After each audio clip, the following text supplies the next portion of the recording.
O acordo que o mundo celebra hoje não surgiu da noite para o dia. Por trás da trégua entre Israel e o Hamas, existe uma estrutura política, militar e diplomática complexa e cuidadosamente construída. Nada do que aconteceu no Oriente Médio nas últimas semanas é acidental.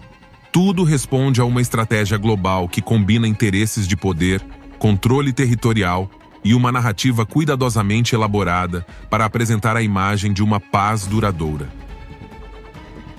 Tudo começou com a pressão direta de Donald Trump. Da Casa Branca, o presidente apresentou um plano de 20 pontos, descrito como um roteiro para a estabilidade. O documento incluía um cessar-fogo imediato, a retirada parcial das tropas israelenses, a troca de reféns e prisioneiros palestinos, o desarmamento completo do Hamas e a criação de uma nova autoridade política em Gaza que excluiria a organização islâmica. Trump impôs prazos, estabeleceu condições e alertou publicamente que esta era a última chance de alcançar a verdadeira paz na região. Egito e Catar tornaram-se mediadores-chave. Ambos os países organizaram reuniões indiretas entre representantes do Hamas e de Israel, garantindo que cada passo fosse validado por ambas as partes. O Egito, um intermediário tradicional em conflitos árabe-israelenses, facilitou a comunicação militar e humanitária. O Catar, por sua vez, ofereceu apoio financeiro e garantias políticas para sustentar as negociações. Graças à sua intervenção, o primeiro consenso foi alcançado: a cessação das hostilidades e a libertação gradual de reféns e prisioneiros. Em Israel, o Gabinete de Segurança aprovou a proposta, dando-lhe legitimidade política interna.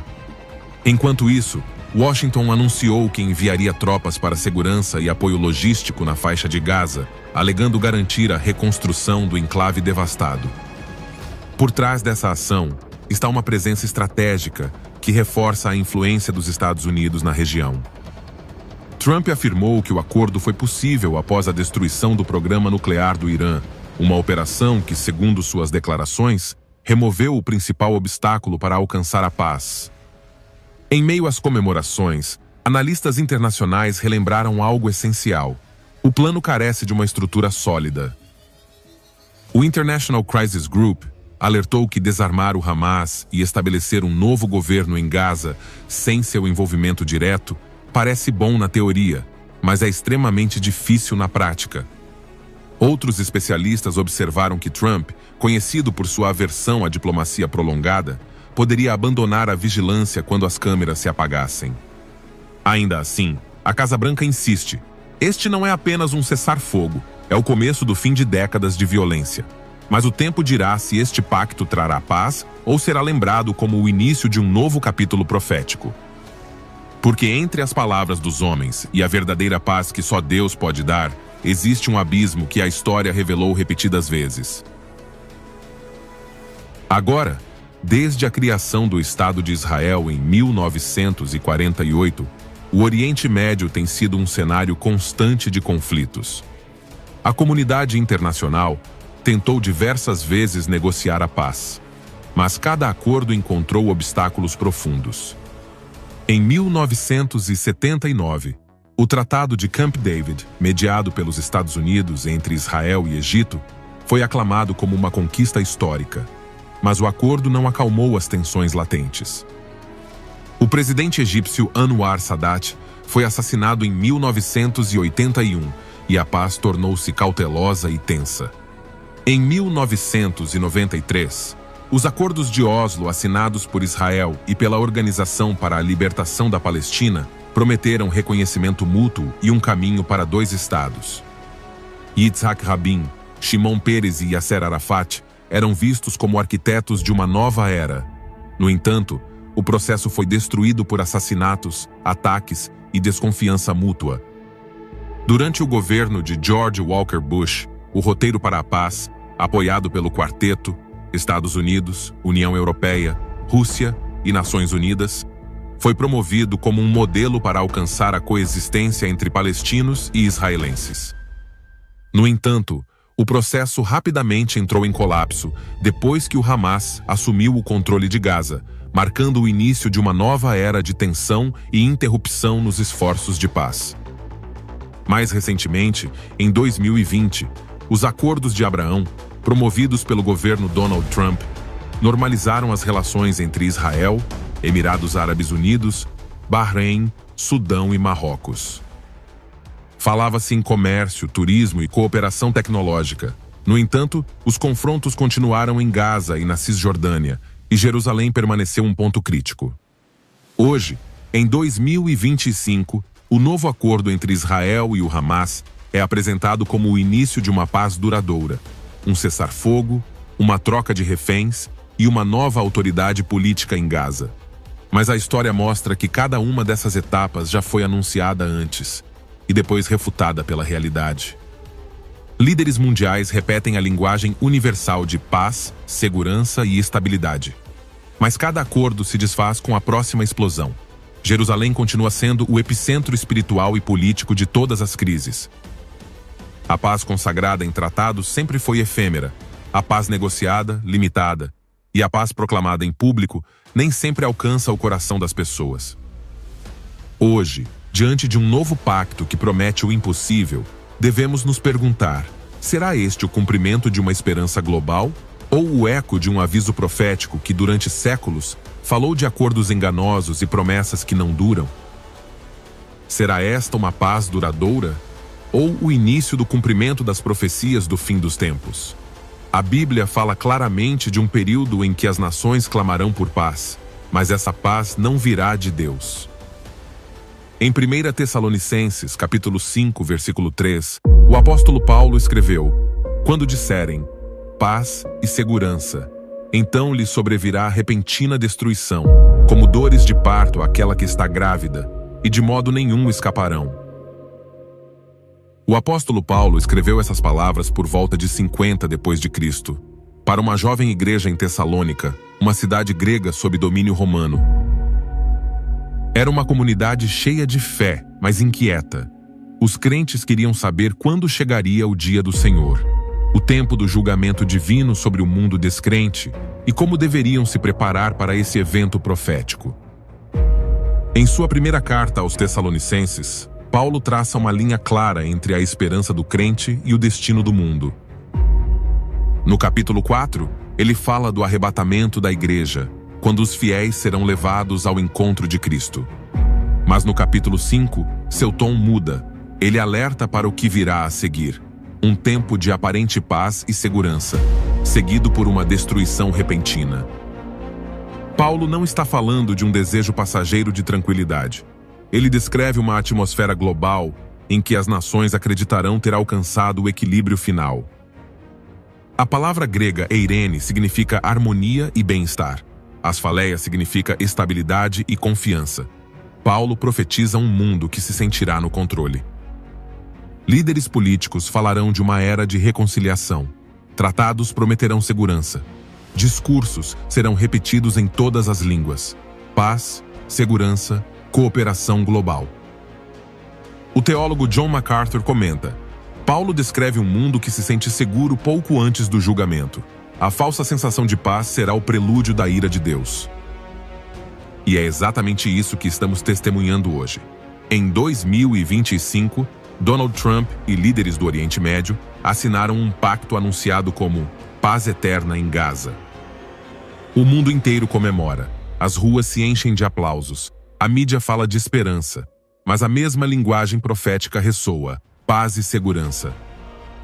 No entanto, a Bíblia alerta: quando disserem paz, não significa que haverá paz verdadeira. Significa que o mundo dirá que há paz, mesmo com a aproximação da tempestade. E quando todos acreditarem que o conflito acabou, um novo ataque possivelmente virá, um novo surto, um evento que desencadeará a destruição repentina anunciada por Paulo. Será um evento inesperado, global e devastador, porque a falsa paz humana sempre abre caminho para a crise final. O apóstolo usa uma imagem poderosa, como as dores de parto de uma mulher grávida. Assim como as dores do parto vêm sem aviso e aumentam em intensidade, assim também os julgamentos virão sobre a terra. O teólogo Charles Heery explica: as dores de parto simbolizam o início inevitável de algo que não pode ser interrompido. A humanidade passará por um processo progressivo de julgamento antes do retorno de Cristo. Em outras palavras, Paulo anuncia o início de um ciclo de tristezas globais. Guerras, confusão, colapso econômico, sinais celestiais e enganos espirituais marcarão o prelúdio do dia do Senhor. O Dr. Dwight Pentecost, em seu livro Things to Come, Coisas que Virão, observa: o clamor por paz e segurança será a atmosfera pré-aliança do anticristo. Essa falsa estabilidade enganará o mundo, preparando o cenário para a tribulação. Portanto, sempre que o mundo celebra um tratado, devemos observá-lo com discernimento espiritual, porque a história se repete com precisão profética.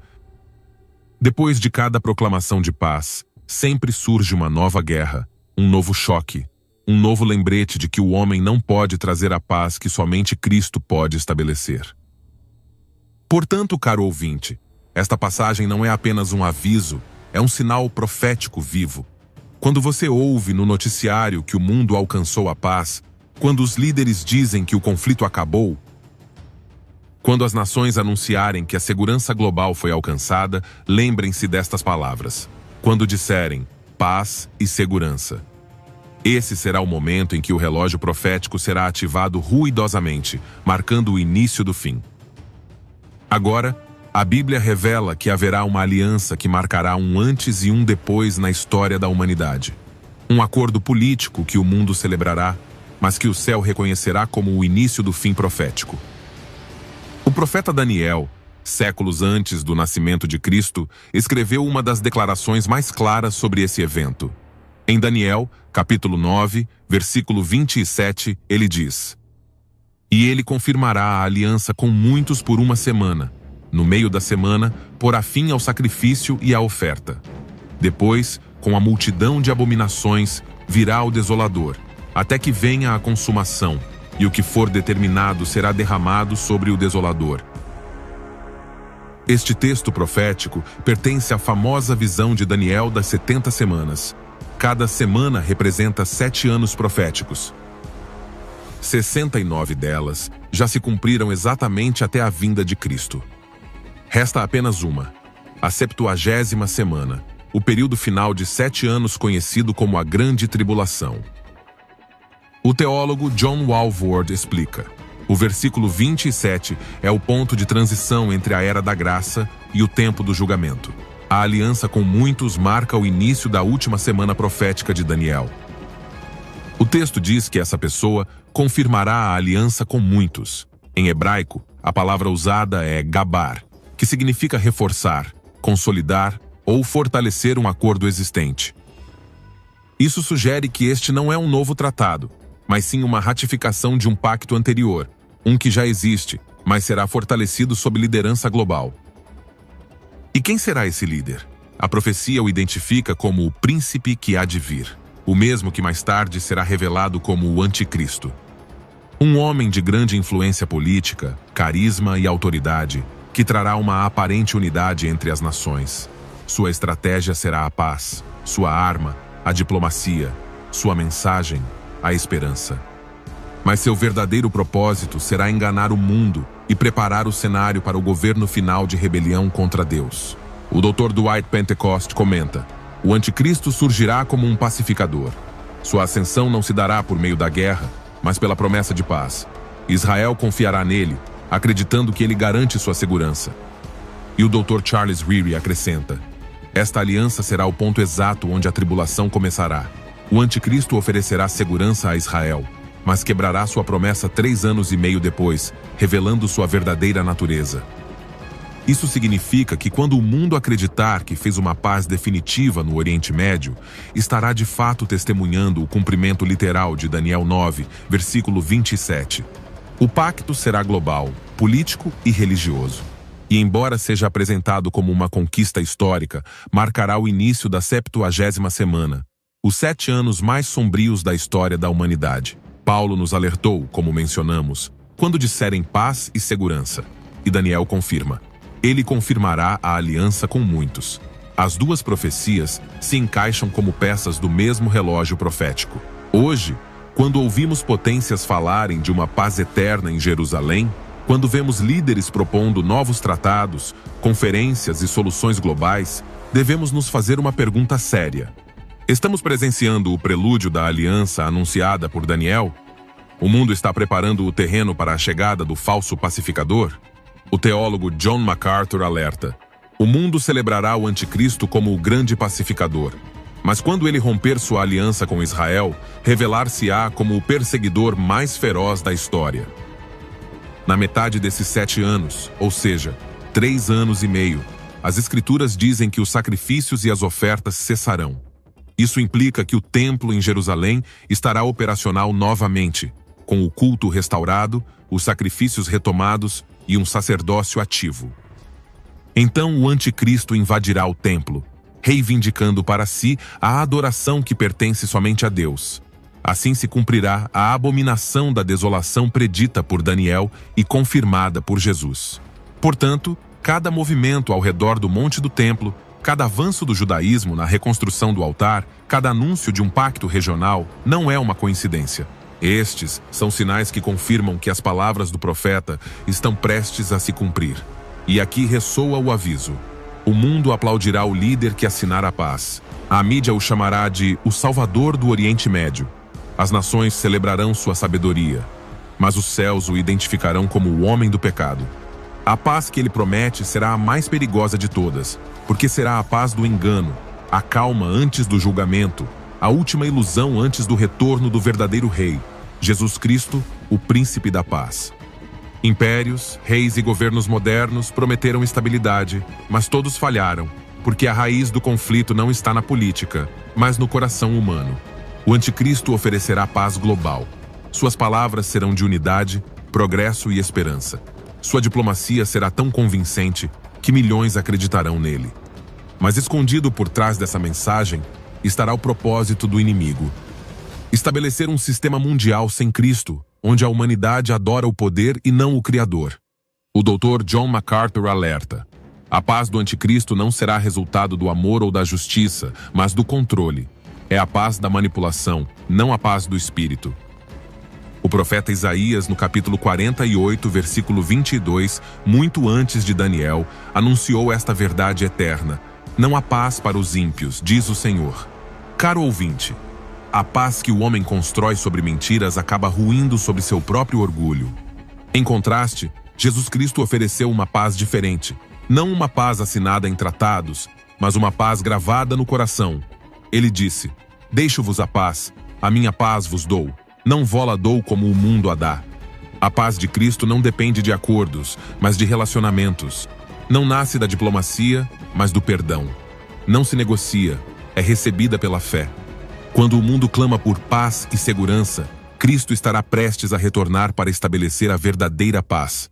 Um reino de justiça, onde não haverá guerras, mentiras ou governos corruptos. O profeta Miqueias, no capítulo 4, versículo 3, descreveu desta forma: e julgará entre muitos povos, e repreenderá nações poderosas e longínquas, e converterão as suas espadas em relhas de arado, e as suas lanças em foices. Uma nação não levantará espada contra outra nação, nem aprenderão mais a guerra. Este será o cumprimento completo da promessa: o reino milenar de Cristo, onde Jerusalém será o centro da adoração mundial. O Messias reinará no trono de Davi, e a terra se encherá do conhecimento do Senhor, assim como as águas cobrem o mar. Mas antes que esse momento glorioso se torne realidade, o homem continuará tentando impor sua própria versão de paz. No entanto, qualquer paz sem Cristo será apenas uma miragem. Acordos serão quebrados, alianças desaparecerão, e a humanidade entrará em conflito novamente. Somente o retorno de Jesus encerrará o ciclo de engano. E aqui surge a pergunta que todo crente deve fazer: em que paz estou confiando? Na paz temporal do mundo ou na paz eterna de Cristo? Na aliança do anticristo ou na aliança da cruz? Pois o mundo prepara um trono para o falso pacificador, mas o céu prepara a coroação do verdadeiro Rei dos Reis. E quando ele vier, ele não buscará assinar tratados. Ele virá para reinar com justiça, restaurar a criação e trazer a única paz que nunca poderá ser destruída. Chegamos ao final deste vídeo. Agradeço sinceramente por nos acompanhar até o final. Convido você a compartilhar este ensinamento para que mais pessoas sejam edificadas e reflitam na palavra de Deus. Até o próximo vídeo e que a paz do Senhor esteja com você e toda a sua família, hoje e sempre. Que Deus os abençoe abundantemente.